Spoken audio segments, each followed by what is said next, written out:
Hello, everyone, and welcome back to Too Many Convos with Kenny Too Many. This is episode two.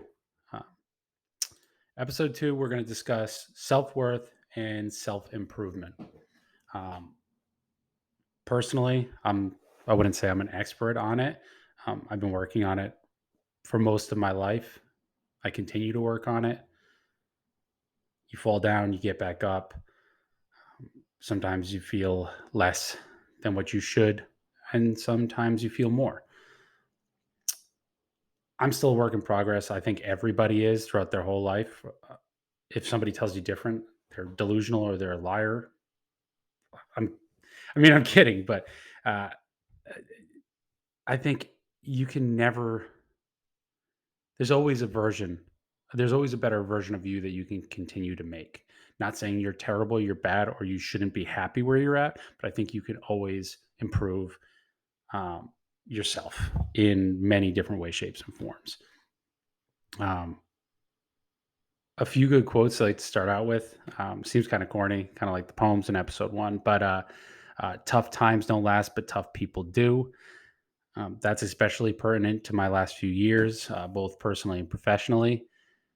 You can let tough times dictate your life, destroy you, rip you down, bring you to nothing, or you can use them to build yourself back up. Another one, my self worth is not determined by others. That's very true because your self worth is what you think you are worth. That is all from within.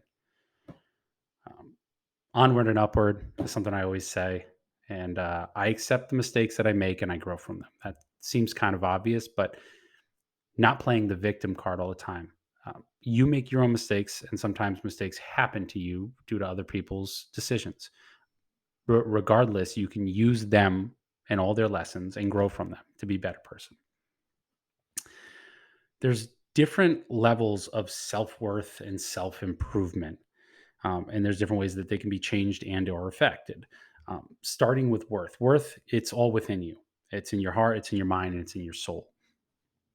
It's truly what you think you're worth, what you think you deserve.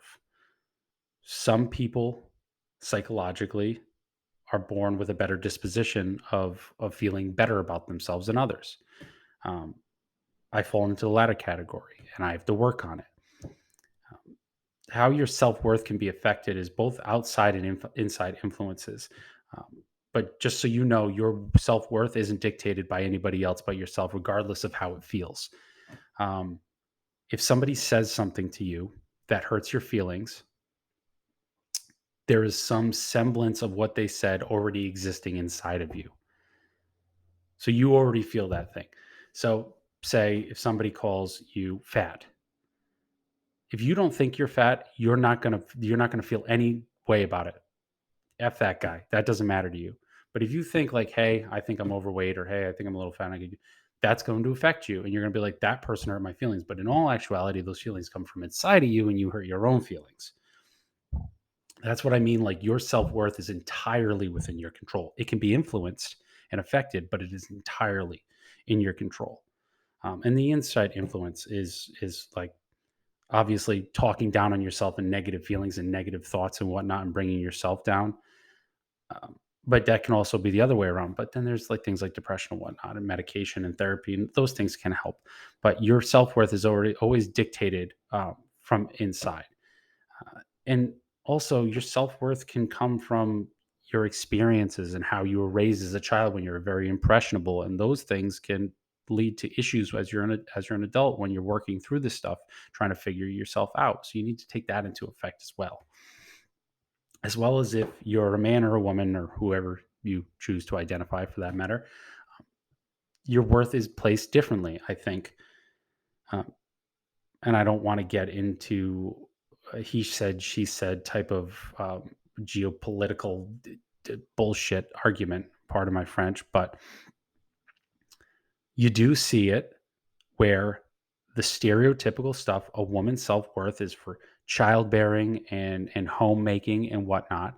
And a men's self-worth is what is bringing home the bacon, so to speak, is making money and providing a home and providing protection for their family, and that's not how it is at all now. um, Stereotypes don't exist. People can pretend they exist, but everybody can do whatever they want. Um, I still think things are out there like that, and definitely how you're brought up or how you feel. Sometimes even I have to feel like, what is my worth to my family besides the fact that I put a roof over their head and we can eat and I provide for them and I keep them sheltered and safe. But what about my feelings inside? What if I want to feel vulnerable and whatnot? And those things can all kind of waver and affect how you feel about yourself. But the best thing that you can remember is your self-worth is yours. You own it. It exists inside of you and you can negatively and positively affect it. It's all on you. That's it. You are worth what you think you are worth and what you work to feel you are worth. Everybody is worth everything. In your heart and your mind and your soul, you are worth everything. You need to remember that. You need to work for that. That also comes down to you have to kind of learn to love yourself before you can truly love anybody else in some way, shape, or form. You don't need to look for people to fix. And you don't want to look for someone to fix you. You should be enough for yourself. And then that is all just gravy on top. Um, Learn how you want to be loved. So when you do get into a relationship, you already know your self worth and you know what you're looking for and you know what you deserve. Um, do the things that make you happy and bring joy to your life. If you're happy and you're joyful, then the ones you love and care for will that feeling will pass on. Your positive self-worth and positive self-image will rub off on people.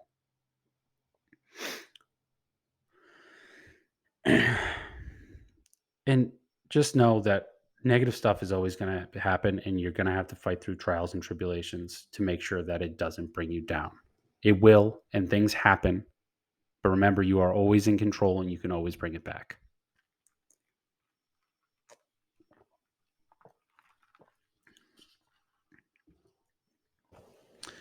And when it comes to not just self worth, but self improvement, there's obviously different levels, different ways, different essences, I guess you can say, of it. And they are also affected and changeable and in control by you because it is your life.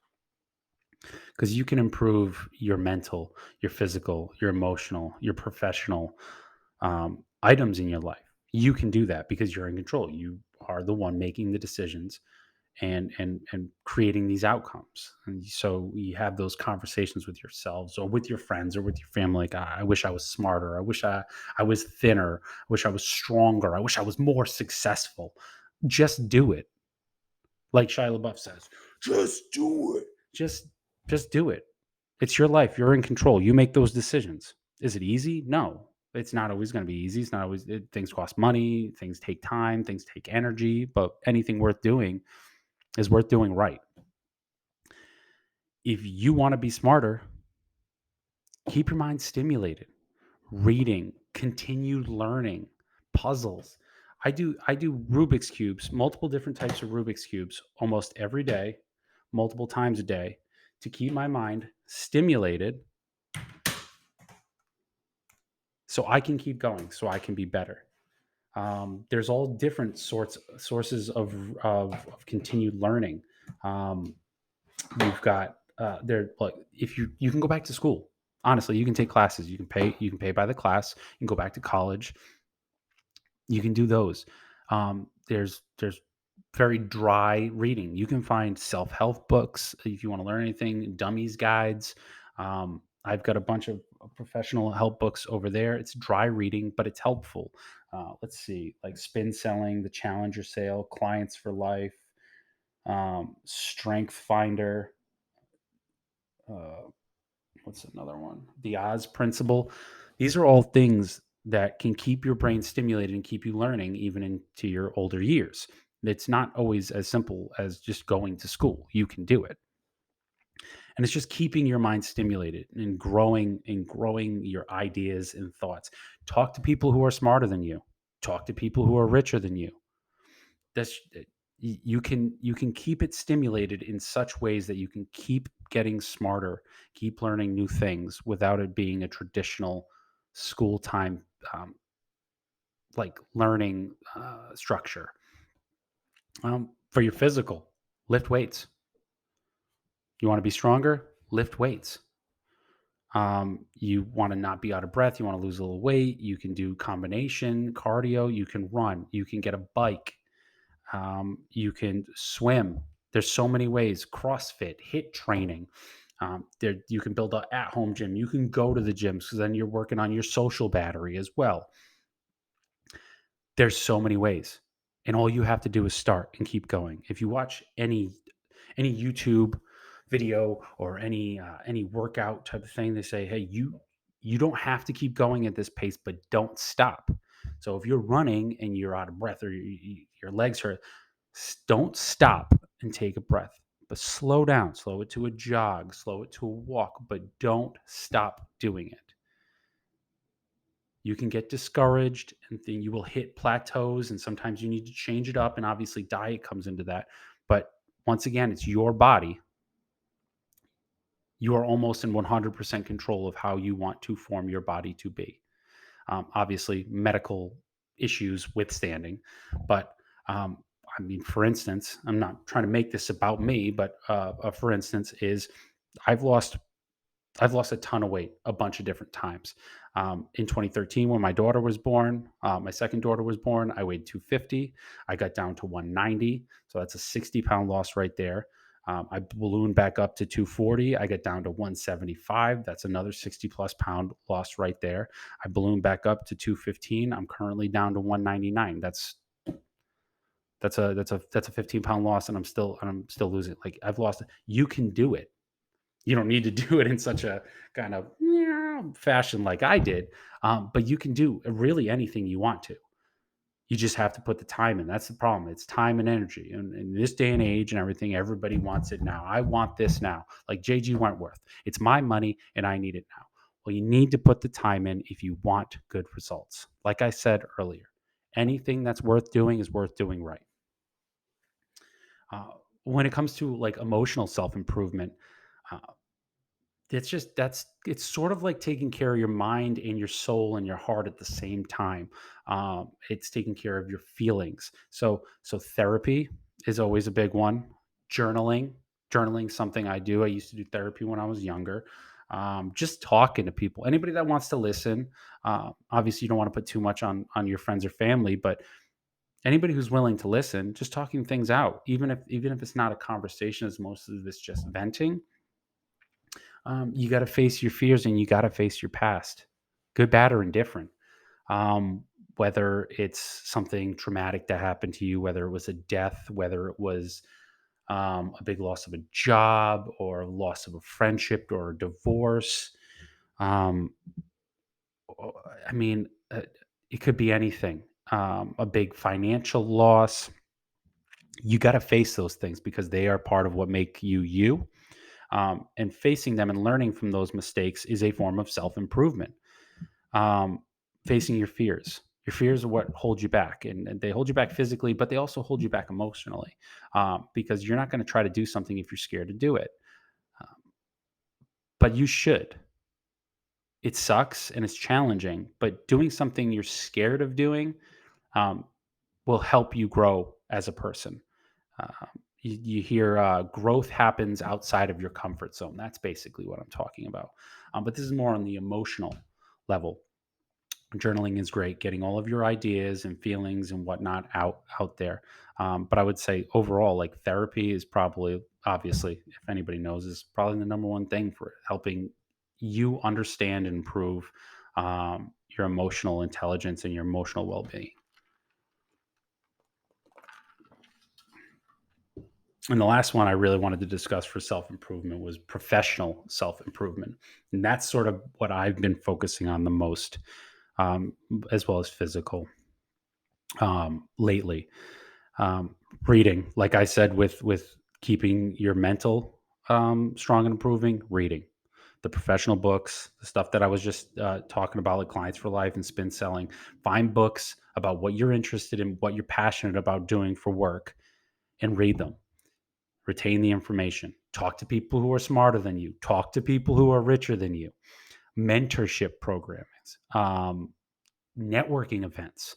That's how you're going to get into rooms with people who are more successful, richer than you, with better ideas, where you can grow. You should never be the smartest person in the room. You're hanging around with the wrong people. If that's the case, there's no growth there. Continued learning. Like I said, this could be at a school level or what I've been doing. There's LinkedIn Learning. There's hour to 3 hour modules talking to you about. It could be Excel. It could be Microsoft. You could learn new skills as well as learning ways to handle different things in your profession, whether that's sales, networking, engineering, solutions architect, marketing, et cetera, et cetera. There's so many ways where you can. Really, the world is your oyster in that. There's never an excuse not to be improving professionally because there are so many resources. And most of the time, these resources are free. Most of this stuff is free. And free is for me. I want to be better. Free is for me. I'll pay to be better. But if it's free, absolutely. Diving in head first, 2 feet in, let's go. There's never a reason um, to not improve yourself overall. There's never a reason. Because I hate to it's so simple to start. It's difficult to keep going, and when you hit those plateaus on every single level, it's difficult. And I understand that, and I've hit those, and it's okay. Moving my notes over. It's okay when there's setbacks. And honestly, it's okay to hit rock bottom. I've hit rock bottom multiple times in my life, personally and professionally. Um, recently, professionally, kind of twice. Had the curtain pulled over my head a couple times, and I'm rebounding, and I'm better for it. Um, I'm taking the opportunity to do something in the realm that I really want to do. That's going to push me towards my personal and professional goals instead of just taking something to pay the bills. That's self improvement. That's challenging myself. That's putting myself outside of my comfort zone so I can be a better person. That's something that I was in control of that I did. Setbacks are going to happen. You have a bender of a weekend where you basically binge eat and drink and you don't work out. And when you jumped on the scale on Friday, you were 199, and you jump it on Monday morning, and you're 210, and you're like, oh my God, it's all over. It's not. Was it a bad idea? Hell yeah, it was a bad idea, but you already knew that. You knew when you were doing it and you enjoyed it, but you can bounce back. Setbacks happen. Shit happens. Life's tough. Get a helmet. The best thing I can say is when you hit rock bottom, the only place to go is up. So no matter what happens, you can always get better. It's just harder to work up from the bottom. It's factual, but you can. Look in history. Millions of people have done it. I bet if you look in your own life, hundreds of people you know have done it. I bet if you look in your own family, tens to 20 people have done it. Look inside yourself. I guarantee you can find a place where you've been rock bottom and you're better than you were then. It happens. You're in control. You're the only person who can change that. People can help you, but you're really the only one in control. You're really the one who can change it. You hit rock bottom, you're the one taking yourself out of there. You're building the ladder, you're throwing the rope. The point is,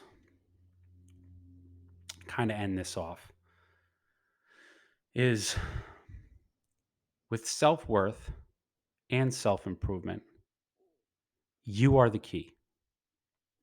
It all comes from inside you. You have to find what's important to you, what's best for you, what you care for, and what you're passionate the most about, what you love, who you love, and grind forward, onward and upward. You are worth everything. You are worth love. You are worth success. You are worth everything. And no matter where you end up in life, You can always improve. 100% of the time, you can improve. You can always make better on your situation. You have to believe in yourself and you have to work towards it, time and energy. But no matter where you are, you can always be in a better place. If you want to be in a better place, make it happen. Just do it. I believe in you. I know the people who love you believe in you, and you can do better. If you want to do better, do better. You want to be happy, be happy. You want to be successful, be successful. I know you can do it. I know I can do it, and I believe in you. Thank you for listening. This is episode 2 of Too Many Conversations with Kenny Too Many, and I will see you guys on episode 3. Thank you.